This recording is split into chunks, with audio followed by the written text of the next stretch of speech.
our philosophy is always buy and hold. So we like the tax advantages. We like to hold things a long time, and we like the cash flow. And so in the beginning, we kind of made a mistake, although we made a lot of money.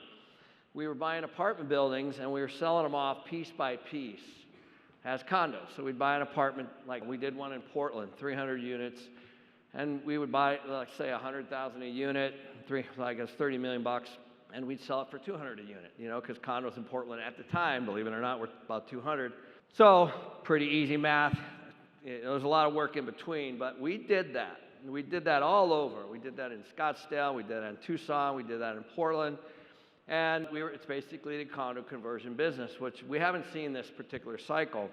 But at the end of all that, we had made a lot of money.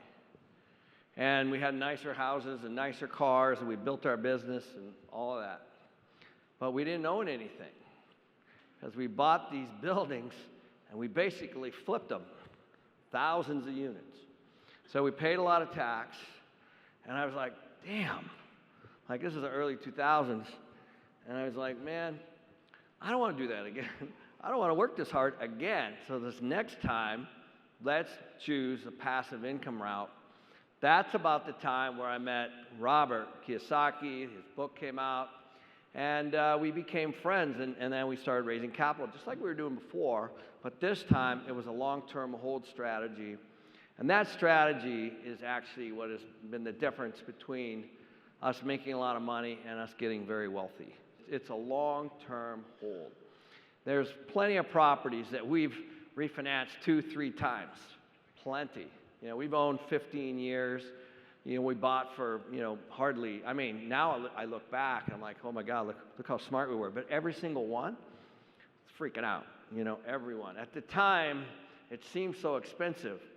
But now looking back, you see all these things like inflation that really help you.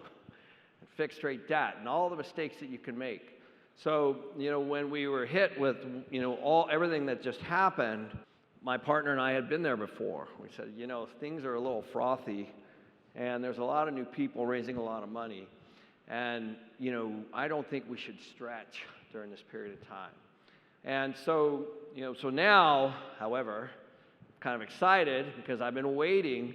When you introduce cheap money into the system, which is basically all the Fed did, then assets create bubbles, that's all.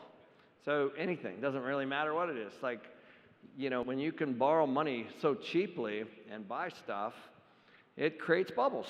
It's just more people doing it, and all of a sudden, you create this bubble.